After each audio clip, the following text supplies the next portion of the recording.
En esta tercera etapa de la clase vamos a reflexionar sobre las variables cualitativas y cuantitativas, porque estos procesos de un corte tan simbólico han sido revisados y registrados, como les decía, fundamentalmente por Pedro Navarro Floria. Ustedes, de hecho, tienen el artículo de la Comisión del Paralelo 41 para ver esta construcción tan interesante de pensar la Patagonia desde otros lugares, pero no terminan de llegar a la planificación, a la sociedad. Es como que los anclajes simbólicos del relato que plantea la naturalidad de estos dos tiempos, el de cambio y el de permanencia, es más fuerte que nuestros propios resultados y no importa lo que encontremos, sigue estando. Así que un poco el desafío fue decir, bueno, ¿cómo lo mostramos? Y en este cómo lo mostramos empezamos a pensar que tal vez, más allá de lo simbólico, que es muy necesario para empezar a plantearnos las preguntas, la muestra inicial debería ser la materialidad. ¿Y qué materialidad?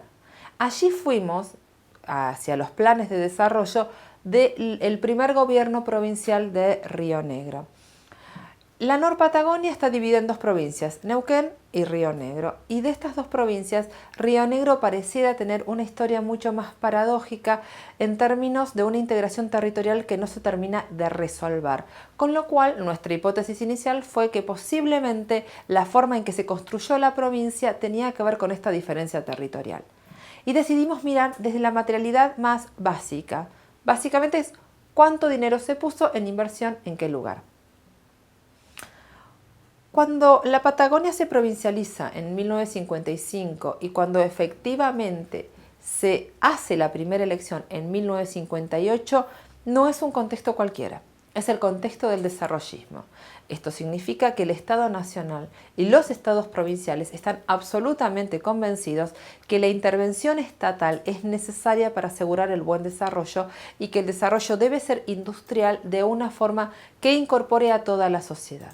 Que no se debe promover la concentración de recursos en pocas manos, sino que a través de la intervención estatal, a través de polos de desarrollo específico, debe derramarse hacia todo el espacio lo que es el crecimiento.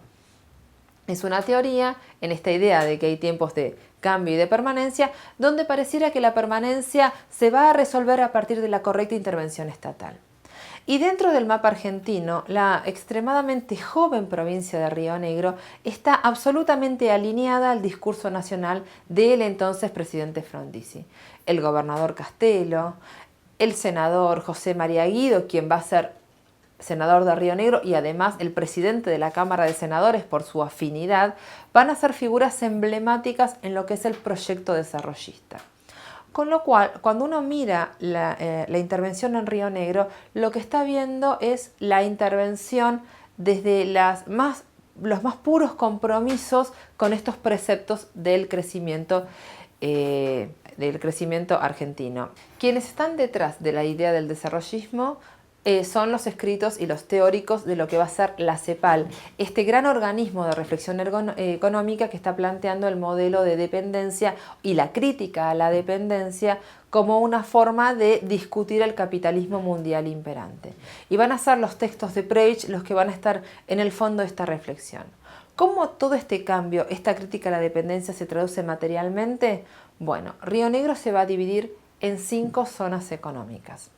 Estas 5 zonas económicas nos muestran varias cosas. Primero, que hay una diferencia a priori en la región 1, que es la considerada el Alto Valle, la que es considerada como la que tuvo los mayores privilegios o el mayor desarrollo, una región 2, una región 3, que igualmente han sido desarrolladas en otras claves, una región 4, que tiene que ver con toda la zona andina y básicamente el crecimiento del Parque Nacional, y una zona 5, que queda recortada a partir de lo que no son las otras zonas, que es la zona de estepa.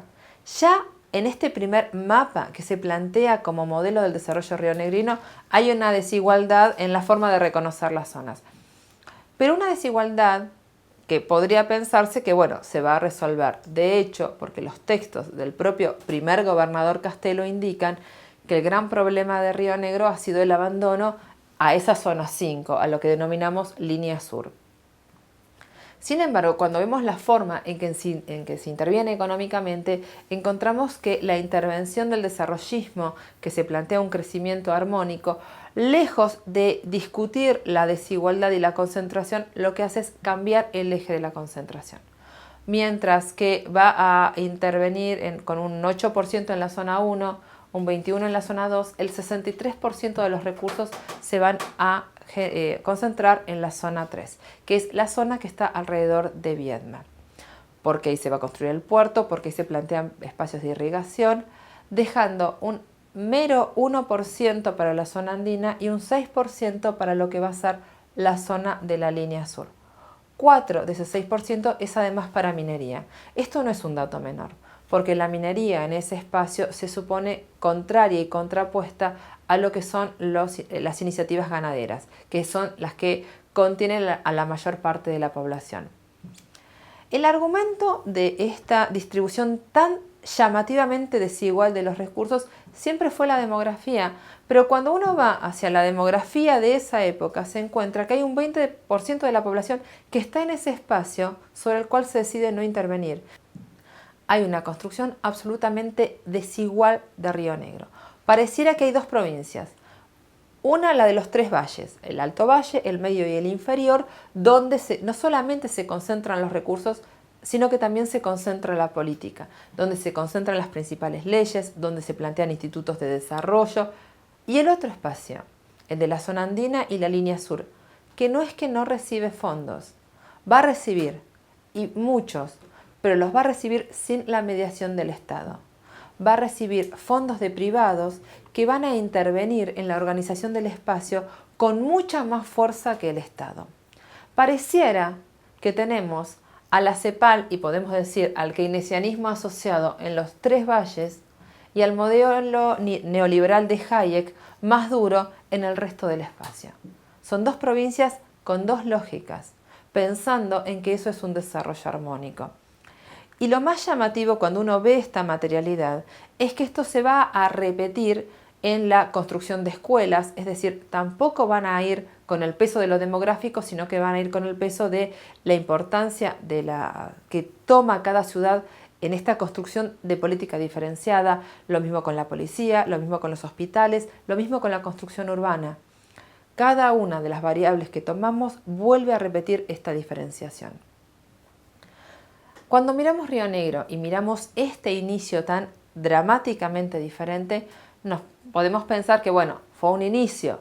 Puede ser que si progresivamente se van cambiando las intervenciones y modificando las lógicas, seguramente con el correr del tiempo esto se va a modificar. No tenemos por qué condenar tanto esta primer mirada. Sin embargo, cuando vamos a la planificación del 2006 y cuando pasamos por la del 74 y cuando miramos las leyes de los 80, tenemos una y otra vez este mismo esquema de desigualdad, este mismo esquema de concentración. Ahora sí, lo que ya no hay es la idea de que el Alto Valle no debería recibir tantos fondos. Ahora esa distribución entre los tres valles es más equitativa. Pero seguimos con la misma lógica de desigualdad en esta otra zona, en la zona andina y la zona de la línea sur. Y esto redunda en una provincia con una política que no se termina de resolver internamente. Una política que ni siquiera sirve para los intereses de quienes tienen los recursos concentrados. Una política que ha dado como resultado que los debates a nivel nacional sean mucho más importantes que los de nivel regional. Y allí es donde estamos, en estas trampas. Y la caracterización de esta materialidad puesta con esta tremenda evidencia, entonces nos permite dar más sentidos a las preguntas de cómo construimos este territorio y cuáles son los elementos que no nos permiten salir de esta lógica que tomamos como la única posible, a pesar de la desigualdad y la perversión propia de esta tremenda diferenciación en la aplicación de los recursos. Esta materialidad tan cruda de la cual hemos dado cuenta nos lleva directamente a la reflexión del texto de Quijano, a la necesidad de historizar los conceptos y los procesos como para poder dar cuenta de las tramas de desigualdad sobre las cuales queremos avanzar. Lo que yo les estoy mostrando es cuáles son los anclajes de materialidad para comenzar las preguntas y cómo hacer para tornar esto lo más visible posible y a partir de tornarlo lo más visible posible, cómo para de ahí ir avanzando en el peso de los otros condicionantes históricos. Porque detrás de una territorialidad edificada con semejante desigualdad, tenemos la lógica de cómo se fue construyendo la política rionegrina. Como decía, esto tiene que ver directamente con la forma en que los rionegrinos, en tanto ciudadanos, fuimos llegando hacia nuestros derechos políticos. Y esto no es algo menor, porque para que semejante desigualdad sea la respuesta a las necesidades, digamos, del conjunto, tuvo que ver con cómo se dieron los debates sobre el desarrollo. Y cuando miramos Río Negro, y cuando miramos la idea de armonía que se plantea el gobierno de Castello y que la vuelve a repetir el segundo gobierno democrático, que es el de Nielsen, la vuelve a repetir el tercer gobierno democrático, que es el de Franco, en el medio tenemos sucesivos golpes de Estado que profundizan las desigualdades. Bueno, cuando vemos este escenario en los primeros gobiernos, lo que vamos a encontrar es que hay una enorme tensión entre dos ciudades. El central de la economía, que viene a ser la localidad de Roca, y la central del desarrollo político, que viene a ser la localidad de Viedma. Y entre estos dos puntos, básicamente lo que van a hacer es tomar los debates nacionales, adoptar cada uno un lugar diferente y discutir, pero discutir en los términos que propone Nación y no sobre la construcción en la igualdad regional. Por ejemplo, cuando se busca propiciar la construcción de una ruta que una el Alto Valle con la línea sur, hay una localidad muy cercana a Roca, que es Chipoleti, pegada a Neuquén, que se va a oponer porque al estar pegada a la provincia de Neuquén le va a convenir a esa localidad puntual que la ruta pase por Neuquén antes que por Río Negro. Hay una discusión muy fuerte porque Roca plantea su necesidad, pero nunca se tira en el escenario la construcción de lo rionegrino. Eso no es prioridad. Es quién tiene razón y qué ciudad tiene razón. Viedma va a apoyar, en definitiva, a Chipoleti en contra de los intereses de Roca por estos cruces de tensiones y la provincia no se construye nunca. Cuando uno ve ese tipo de debates, que lo encontramos en la construcción de ruta, en la construcción de los órdenes económicos, empieza a entender mejor por qué cuando se arma Río Negro, en la construcción de la política propia, tenemos una desigualdad intrínseca que nos hace tener voces diferentes. En los territorios donde no se pone inversión y donde no se ponen leyes para el desarrollo, tampoco se da lugar a una sonoridad muy fuerte en términos de diseño territorial. La ciudadanía en sí misma está mediada por esta diferenciación. Y esta idea, la verdad, es que se transmite con mucha más claridad cuando uno lo pega a la cantidad de la inversión específica en cada región que, por ejemplo, a la caracterización de leyes o a las prácticas discursivas.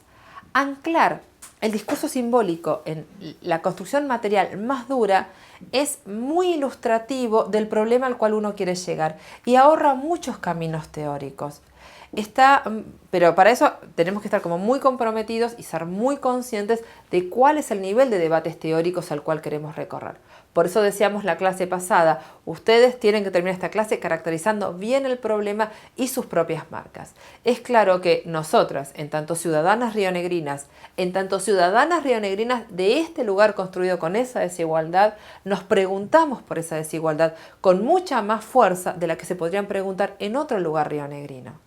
Estas son las marcas a las cuales nosotros apelábamos y las cuales esperamos que ustedes den cuenta. Por eso la idea es que este ejemplo sirva para que cada uno piense y en el relato y en la materialidad que va a tomar como exposición de su problema se muestre desde sus propias marcas y entienda que esas marcas son tan constitutivas a ese relato que está tramando como esa propia materialidad que podríamos pensar en este momento situada en la década del 60. No.